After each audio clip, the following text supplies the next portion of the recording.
Okay, so you should have the title in your book, and then while we're working through this recap, if at any point you need to pause the video, go back, listen to something again, that's fine. If I tell you to pause it and copy something into your book, you should do that.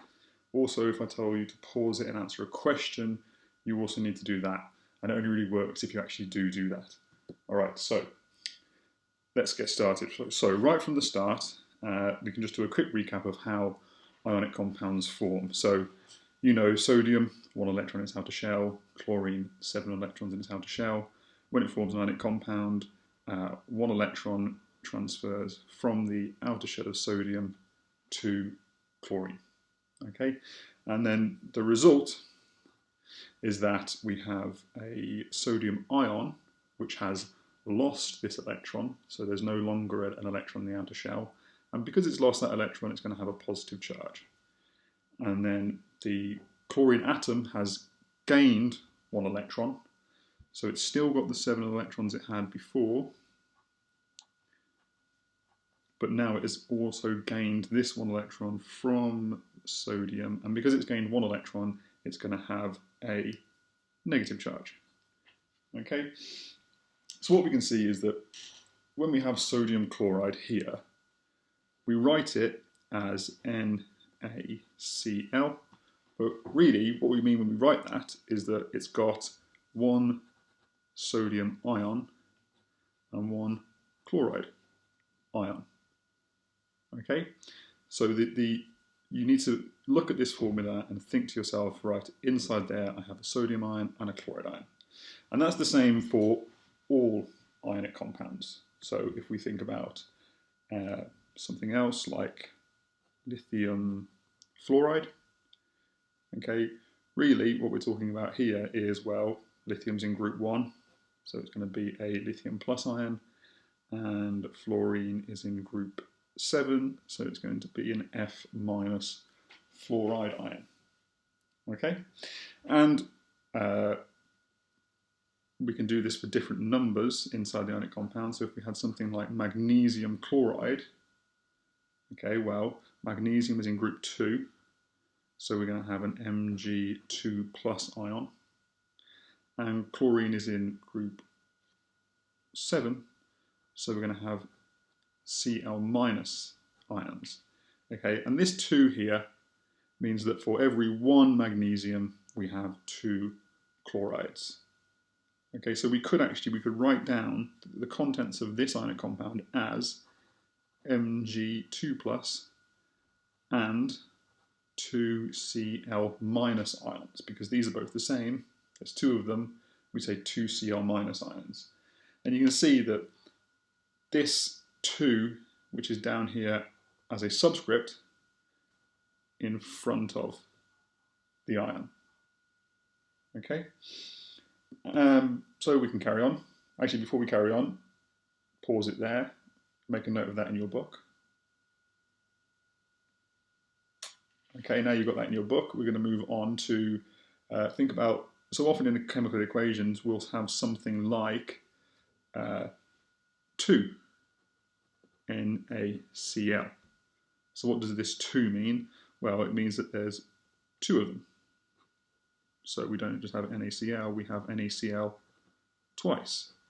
But each of those NaCl's break down in exactly the same way as we broke these down up here. So this is going to break down into Na plus and Cl minus, and this can be separated into Na plus and Cl minus. So if we have 2 NaCl, what we've really got is 1, 2 Na plus and 1, 2 Cl minus. So you can see that up here we had the 2 after the chlorine because it's MgCl2 and we end up with 2 chloride ions. But here sodium chloride only has 1 chloride ion, but because I've got 2 of them, I also end up with 2 Cl minus. Okay, so if you have a go now at telling me what ions there are in 2 MgCl2, so pause it, quickly write that out. Okay, so you should easily have been able to say that this is MgCl2 twice, and that each MgCl2 will be Mg2 plus and Cl minus, Cl minus, and then the same for this one, it's going to be Mg2 plus, Cl minus, Cl minus. So in total, in 2 MgCl2, I've got 1, 2 Mg2 plus, and 1, 2, 3, 4 Cl minus. Okay, so that's all fairly straightforward. What if we make it slightly more complicated and we start thinking about polyatomic ions? All right, now I've got over here the polyatomic ions written out that you need to know. All right, so if we start with an easy one, let's start with sodium hydroxide. Now this works in exactly the same way.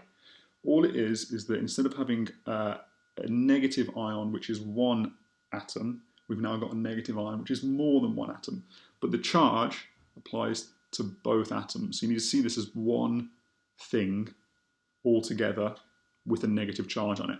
So we can break it up like Na plus and OH minus. Okay, exactly the same way we did sodium chloride on the previous page. Over here, you can see it. Na plus Cl minus, Na plus OH minus, exactly the same. All right, so that's quite straightforward. So why don't you have a go at telling me what the ions are in MgOH2 and, slightly more tricky, let's do NH4 2SO4. Okay, so pause it, tell me what ions are in those.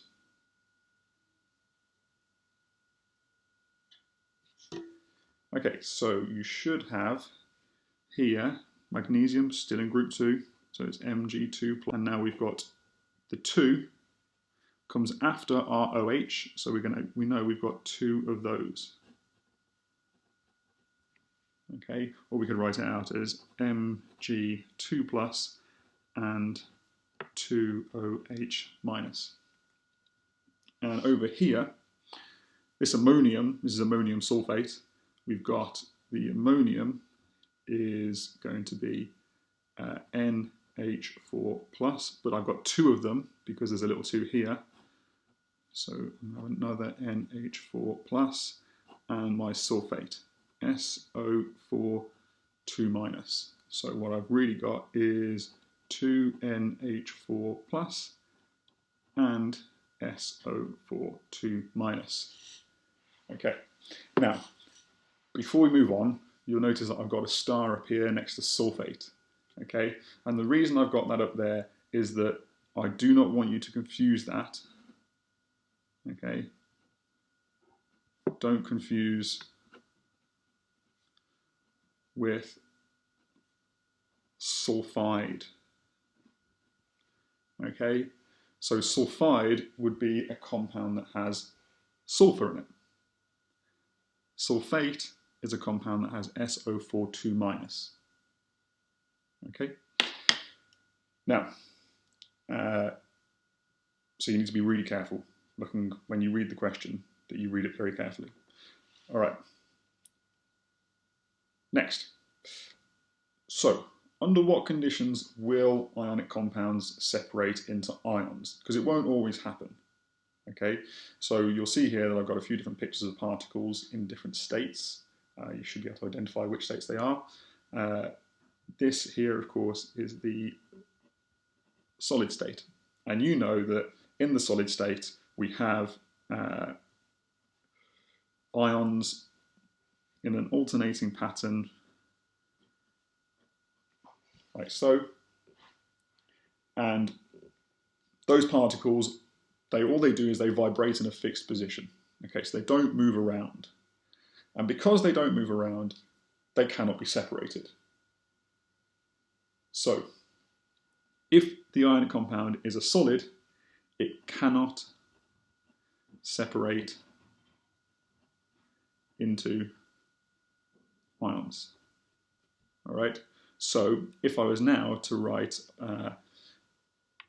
previously up here, we had this NaCl separating into our sodium plus and chloride minus ions. Down here, if I was to write, if I had NaCl solid, okay, and then I tried to break that into its ions, that can't happen. Okay, because in order to break it into its ions, I need it to not be in the solid state. So if it's in the solid state, it will just stay in its ions. All right, and that's related to, if you think about its conductivity.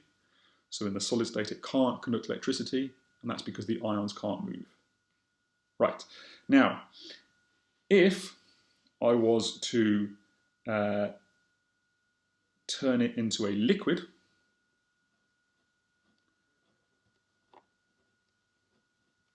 if I was to turn it into a liquid, where I have my different ions still,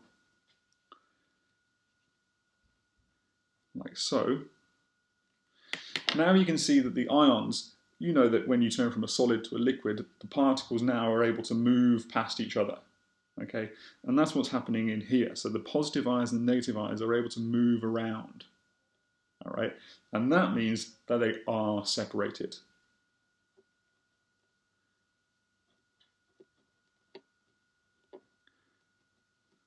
So if you see, instead of NaClS, NaClL for liquid, you know that the ions can be separated because they're free to move around each other. And that's why over here, what I've got is, I've got it dissolved in solution. So this is aqueous solution. And this is a slightly more complicated situation. So I'm going to have my negative ions, and I'm going to have my positive ions. But then I'm also going to have in there as well, these are water particles. Okay, so you can see that it's dissolved in solution. And because it's in the liquid state when it's dissolved in solution, those ions are also free to move. So in here as well, they can be separated. So to answer the question, under what conditions will ionic compounds separate into ions? In a solid, no. However, in a liquid or in aqueous solution and then dissolved in water, yes, they can be separated. So all of these kinds of things here, they will happen if it's liquid or in solution, but not if it's in solid.